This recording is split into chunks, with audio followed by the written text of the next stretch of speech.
Good morning, everyone. Welcome to 49ers in 5, your daily update on everything happening with the team that you need to know. I'm Rob Stats Guerrera. Today is Friday, July 28th, 2023. Here's what's happening with your San Francisco 49ers.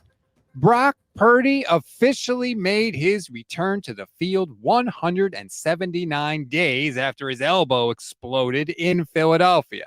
Now, I'm not going to give you specific numbers on how he did because everybody has their own stats, and I think it's kind of pointless, frankly, to report specific numbers on the second practice of training camp, specifically for Brock, who's coming back from this injury. But I will let you hear how Brock Purdy himself thought he did. Brock, how was it out there on your first day back? Some rust I still got to knock off. I didn't get any obviously reps and OTAs or anything like that with 11 on 11, 7 on 7, whatever. Just the pace of the game, seeing a defense, dropping back, going through reads. So today was good just to get out there, go through some reads and stuff, let it rip. Obviously I had the interception, but that's something I'm going to just go in the film room, learn from it, and get on the same page with BA and continue to grow. And so, more than anything, I was just excited to be able to get live reps. Yes, and that's the important thing. He's back out there with the first team. He got 21 reps on the day, and that's what he needs more than anything. Remember, he's still 23 years old and in his second year. He needs experience.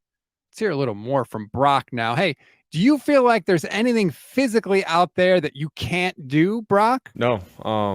I feel like I'm good enough to play an 11 on 11 football, and so we talked about that when I got back here with Shanahan, and basically I told him, I'm like, hey, I feel good enough and confident enough that if I got into an 11 on 11 situation, I can make every throw.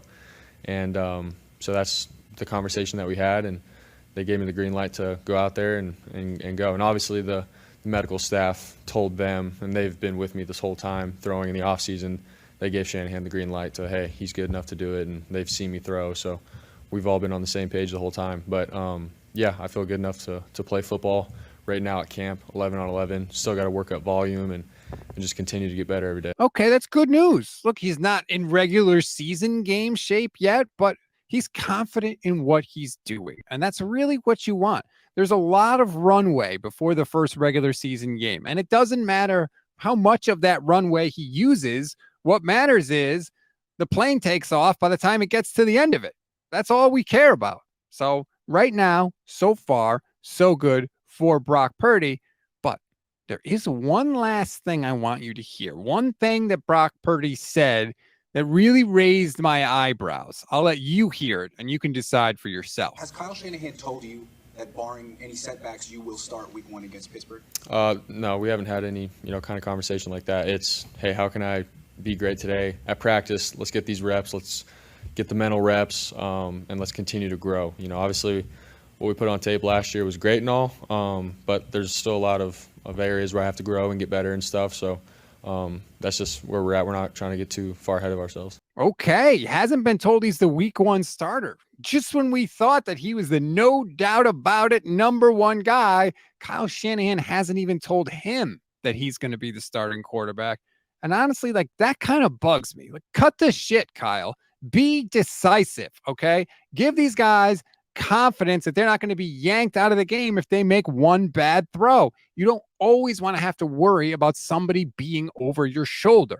Competition doesn't always make everyone better. I know we like to say that, but I think actual experience and repetitions make you better, especially as a quarterback, right? Brandon Allen got just as many reps in yesterday's practice as Trey Lance and Sam Darnold. That's not good for anybody. You're not going to play Brandon Allen. He's not going to be your starter. So why would you take reps away from guys that have a chance to be the starting quarterback? That doesn't make sense to me. And I really, really hope that changes once the pads actually come on next week. We always give you one thing to read, one thing to watch, and one thing you might have missed. One thing to read on this Friday. Raiders beat writer Vic Tafur has some fascinating quotes from Jimmy Garoppolo that could tick off 49ers fans and maybe even Kyle Shanahan. Let's just say that Jimmy G wasn't afraid to throw a little shade at his former employers and his former city. If you want a link, check the description of this episode, wherever you're consuming us, YouTube or audio podcast. I will put a link in there from now on to the article for One Thing to Read. So it'll be right there if you want to click on it. One thing to watch. Mitch Wishnowsky passed his physical and has now come off the non-football injury list.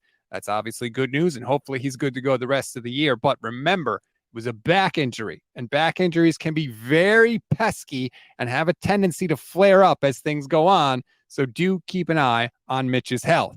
One thing you may have missed, the Niners have signed linebacker Kayava Tezino to a one-year deal. He played in the USFL this past spring alongside former 49ers linebacker Reuben Foster. That's a wrap on today's 49ers in 5. Please rate, review, and follow the Gold Standard Podcast Network. Enjoy your Friday and your weekend, everybody. Be sure to check out our new website, goldstandardniners.com, goldstandardniners.com, for more on these stories and a couple other interesting things I saw happen in 49ers land. I'm Rob Stats Guerrera. We'll talk on Monday.